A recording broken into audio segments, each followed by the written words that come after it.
Ready to ditch the document chaos and unlock a world of seamless approvals directly from your command center. First, log into your command account and navigate to the marketplace. That's the key to connecting all sorts of cool integrations. In the marketplace search bar, type in DocuSign. You should see the DocuSign integration appear in the results. Click the install button next to the DocuSign integration. This will begin the process of connecting the two platforms. You'll be redirected to DocuSign to authorize the connection. Log into your DocuSign account using your DocuSign credentials.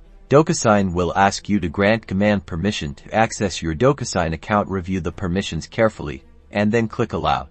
Once you've authorized the connection, you'll be redirected back to command. You should see a confirmation message indicating that DocuSign is now successfully connected. Now, when you're working on a transaction in command, you'll see options to send documents for signature directly through DocuSign. No more downloading, emailing, and manually tracking signatures. That's it. You've successfully connected DocuSign to command. Start streamlining your document workflows and experience the power of seamless integration today.